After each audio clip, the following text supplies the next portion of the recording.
Assalamualaikum warahmatullahi wabarakatuh. Hai semua, jumpa lagi di channel YouTube Nia Hermanto. Apa kabar teman-temanku semua? Semoga selalu dalam keadaan sehat ya, dimurahkan rezekinya, dilancarkan segala jalan urusannya, dan tetap semangat. Masya Allah, Alhamdulillah senang masih bisa sapa teman-teman semua dan kita berjumpa lagi secara online. Di video kali ini aku lagi sama adik aku. Ini aku sekarang lagi prepare untuk pesanan besok pagi. Nah ini aku kerjainnya sore ya teman-teman, sekitaran habis asar. Sekarang ini aku sengaja kita prepare-nya di luar karena posisi di dalam rumah lagi mati listrik. Jadi ya udah sekalian cari angin di depan rumah sambil gelar tikar kayak gini. Ya udah sambil santai prepare untuk orderan. Kalau ada yang tanya apakah nggak mengganggu jalanan Mbak Nia? Gang aku gang buntu ya teman-teman. Dan posisinya blok aku ada di blok paling belakang paling ujung. Jadi insya Allah nggak mengganggu perjalanan siapapun. Oke, sebelum lanjut ke videonya, boleh dong teman-teman pada absen dulu ya. Dari mana aja yang udah hadir nonton video aku ini, boleh tulis di kolom komentar. Alhamdulillah untuk orderan besok aku ada pesanan ayam bakar ya teman-teman. Tapi untuk ayam bakarnya sendiri hanya minta diungkepin aja. Jadi nanti bakal dibakar. Katanya sih entah mau dibawa jalan-jalan kemana sama teman kerjanya. Ini bumbunya udah aku siapin semua. Ayamnya juga udah aku rebus. Nanti untuk total keseluruhan perbumbuannya bakal aku taruh di kolom deskripsi. Pokoknya ini udah aku siapin semua bahan-bahan untuk ungkep ayam bakar. Ada kemiri, ketumbar, jinten, bawang putih, bawang merah. Ada juga aku di sini kasih kunyit, aku pakainya kunyit fresh ya biar lebih cantik warnanya. Dan juga kita kasih sedikit air. Ini aku chopper aja, jadi nanti untuk tekstur dari bumbunya dia masih agak kasar. Nah oke, ini udah selesai. Jadi seperti ini. Sekarang step yang pertama ini bakal aku gongso terlebih dahulu.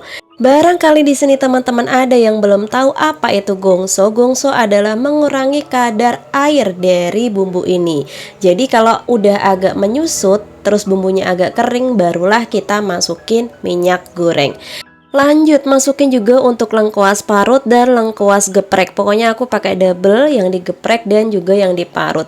Gak lupa juga bumbu aromatik lainnya, ada daun salam, serai, dan juga daun jeruk.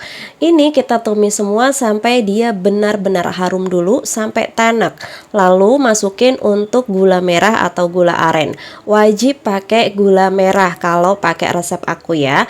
Dan step yang terakhir, kalau bumbunya udah matang baru kita masukin margarin. Kurang lebih margarin di sini aku masukin sebanyak 3 sendok makan margarin. Untuk mereknya bebas.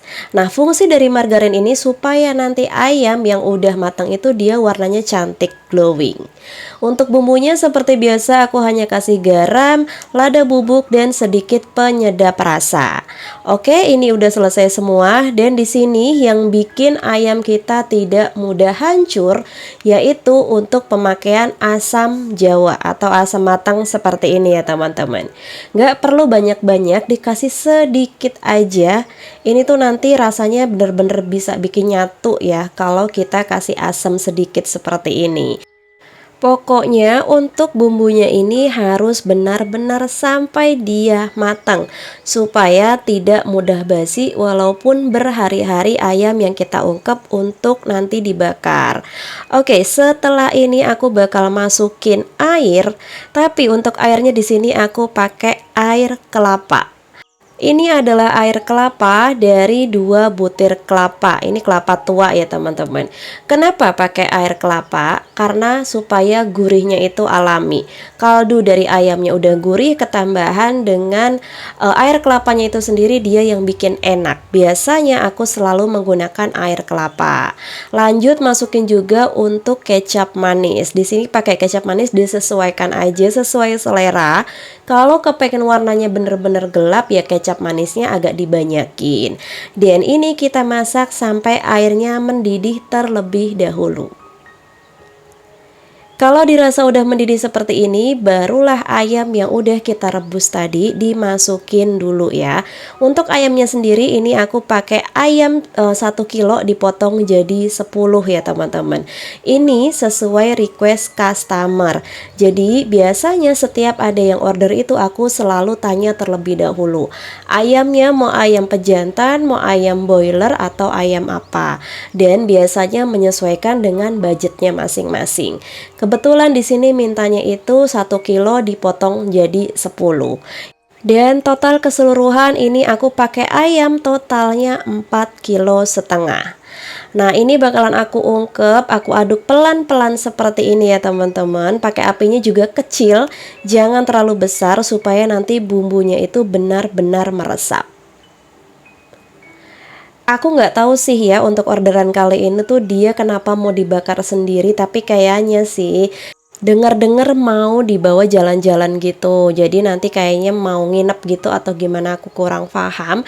Yang pasti cuma minta diungkap seperti ini aja.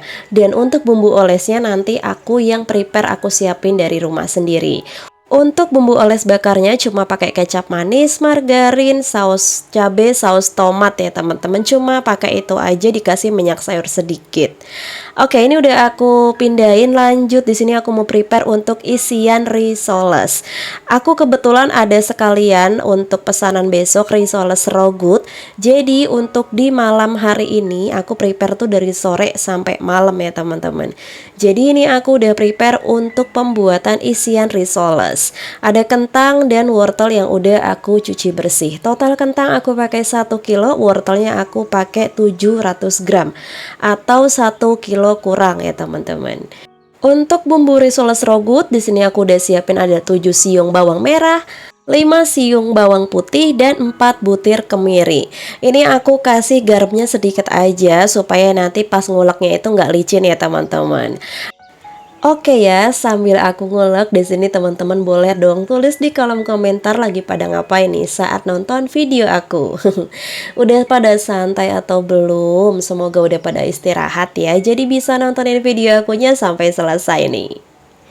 Nah, kurang lebih untuk nguleknya seperti ini udah halus ya. Dan sekarang ini mau langsung aku tumis aja untuk bumbunya. Simple banget cara pembuatan risoles raw good. Dan terima kasih banyak buat teman-teman yang udah request resep jualan risol aku, yang udah pada jualan. Semoga laris manis, makin banyak orderan, dan pokoknya makin meluas rezekinya. Amin. Nah, ini untuk bumbunya kita tumis sampai benar-benar matang, sampai nggak bau langu. Pokoknya wajib sampai matang supaya isiannya tidak mudah basi. Kuncinya cuma itu ya teman-teman, setiap kita masak apapun, yang terpenting adalah bumbunya matang. Kalau bumbunya matang udah pasti enak, dan juga yang pasti dia tidak mudah basi.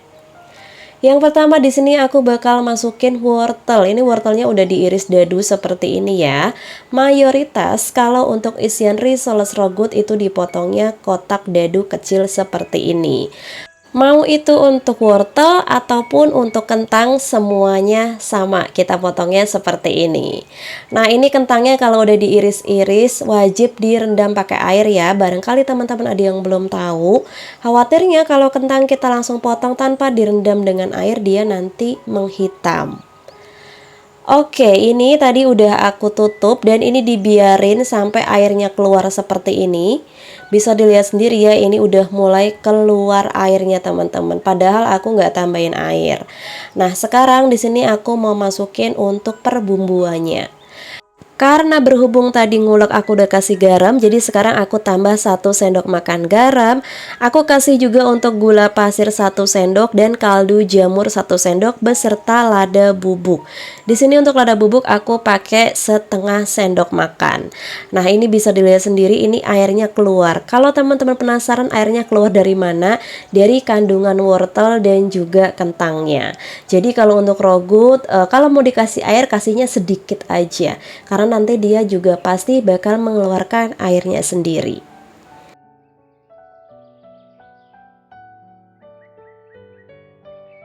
Nah, ini nggak boleh di skip, aku tambahin untuk susu kental manis. Untuk susunya di sini aku pakai merek Indomilk 3 bungkus.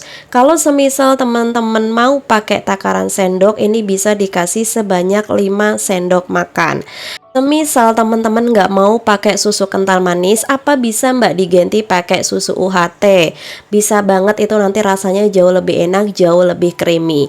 Tapi berhubung di sini aku jualnya ekonomis, jadi aku juga menyesuaikan. Untuk rasa sama-sama tetap enak, tetap creamy. Rekomen dari aku susu yang biasa aku pakai kalau bukan Indomilk yaitu Cornation. Itu dua susu yang menurut aku enak ya teman-teman. Lanjut, di sini aku masukin untuk irisan daun bawang. Aku pakai 4 batang daun bawang dan 5 batang seledri. Ini semuanya pokoknya tinggal dipotong kecil-kecil aja. Kenapa aku lebih banyak daun seledrinya? Supaya wanginya itu lebih enak ya. Aku lebih suka seledrinya itu lebih banyak dibanding daun bawangnya. Oke, ini kita masak sampai dia agak setengah menyusut. Dan kalau udah terlihat seperti ini, udah agak menyusut, baru kita masukin untuk cairan tepung terigu dicampur tepung maizena. Di sini untuk tepung terigu aku pakai sebanyak 2 sendok makan, tepung maizena aku pakai 1 sendok makan, lalu kita cairin. Dan kita campur di adonan isian risoles rogut ini. Kenapa harus pakai tepung? Supaya dia itu menyatu, padat, karena mayoritas isian risoles rogut itu isinya padat ya teman-teman. Beda lagi kalau isian risoles sayur biasa, biasanya tuh ya kalau digigit dia misah-misah gitu kan sayurannya. Kalau risoles rogut emang seperti ini, dia tuh kayak agak benyek tapi enak creamy gitu.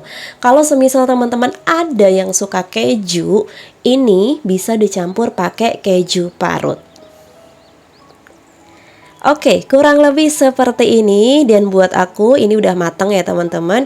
Sekarang ini kita diemin dulu sampai benar-benar dingin, baru nanti bisa kita gunain untuk isian risoles rogutnya.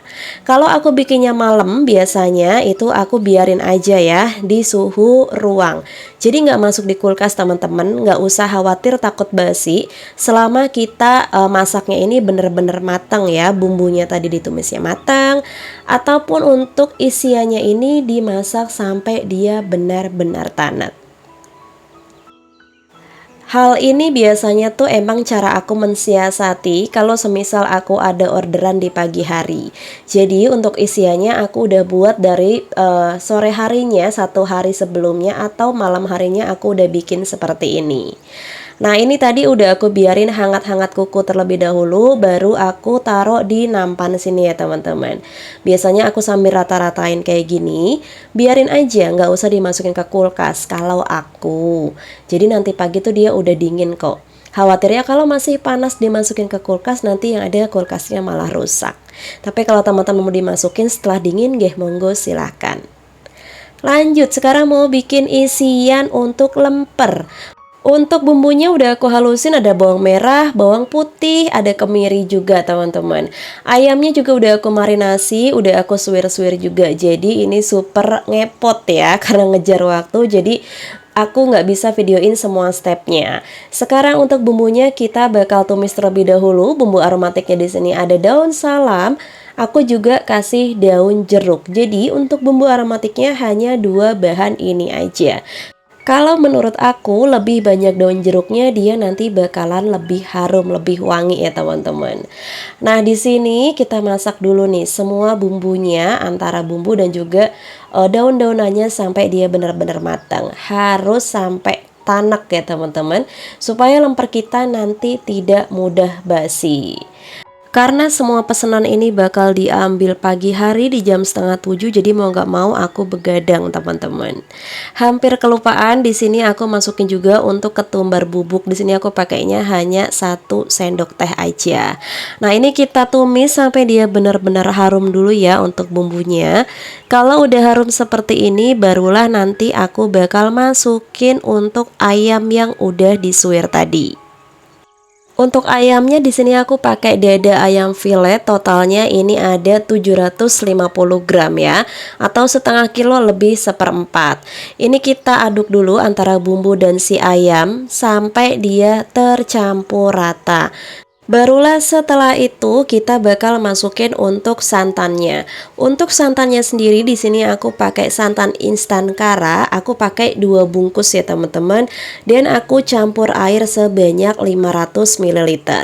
Nah, di sini biarin aja dia agak kerendam seperti ini supaya lebih meresap. Just info untuk masak isian lemper, nih wajib banget pakai apinya yang sedang aja. Jangan terlalu besar, nanti khawatirnya mudah hangus karena dia itu ada santan ya teman-teman. Dan kalau menurut aku ya, lebih enak sih kita pakainya itu santan fresh. Berhubung di sini aku nggak bisa keluar karena emang udah dikejar waktu, udah malam juga, jadi pakai santan instan nggak apa-apa.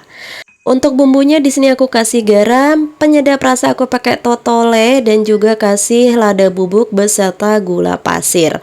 Untuk rasanya jangan lupa diicip setiap kita masak ya teman-teman, karena kadang itu orang suka yang banyakin ladanya atau banyakin gulanya gitu. Tapi biasanya kalau untuk isian lemper itu enaknya dia ada gurih, manis, dan sedikit pedas.